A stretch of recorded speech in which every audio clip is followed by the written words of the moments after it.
এবার বুবলির বাসায় গিয়ে ছেলে বীরকে কোলে নিয়ে জন্মদিনের কেক কাটলেন চিত্রনায়ক শাকিব খান। হ্যাঁ দর্শক শ্রোতা, এই ছবিগুলো পোস্ট করেছেন শবনম ইয়াসমিন বুবলি তার ফেসবুক পেজে। ক্যাপশনে লিখেছেন, ছেলে এবং বাবার মধ্যে ভালোবাসা কোনো সীমা নেই। সঙ্গে এও লিখেছেন যে লেট আপডেট। ছবিগুলো দেখে বোঝাই যাচ্ছে যে ছেলে শেহজাদ খান বীরের জন্মদিনে ছুটে গিয়েছিলেন বাবা শাকিব খান। সামনে রাখা হয়েছে গাড়ির আকৃতি বড় একটি কেক, আর সেই কেক বাবা ছেলে মিলে কাটছে এবং কি বাবা ছেলেকে খাইয়ে দিচ্ছে এমনও দেখা যাচ্ছে। আর ক্যামেরাম্যান হিসেবে পাশে ছিলেন শবনম ইয়াসমিন বুবলি।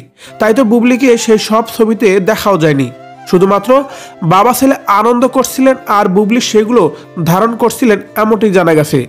বাবা ছেলের এই সুন্দর মুহূর্ত দেখে যেন ভক্তবৃন্দরা অনেক বেশি খুশি হয়েছে। সবাই ভালোবাসায় ভরিয়ে দিচ্ছে চিত্রনায়ক শাকিব খানকে। তার কারণ ছেলের জন্মদিনে শাকিব খান অনেক বেশি আনন্দ নিয়েই ছেলের সাথে সময় কাটান। এমন দৃশ্য দেখেই যেন নেটিজেনরাও অনেক বেশি খুশি হয়। এই দিন শাকিব খানকে দেখা গেল সাদা পোশাকে, অন্যদিকে বীরকে দেখা যাচ্ছিল মেরুন কালারের পাঞ্জাবিতে। বাবা ছেলের এই আনন্দ মুহূর্তে যেন ক্যামেরায় বন্দি করতে ভোলেননি বুবলি। এদিকে বীরের জন্মদিনে 2 দিন পরে এই ছবিগুলো আপলোড করা হয়েছে বুবলি তার ফেসবুক পেজে।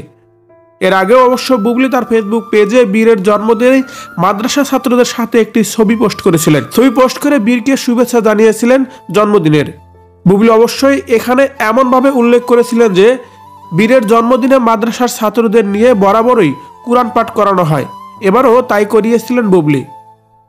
সো ভিউয়ার্স, বাবা ছেলে এই সুন্দর মুহূর্তগুলো দেখে আপনার কেমন লেগেছে অবশ্যই কমেন্ট করে জানাবেন কমেন্ট বক্সে।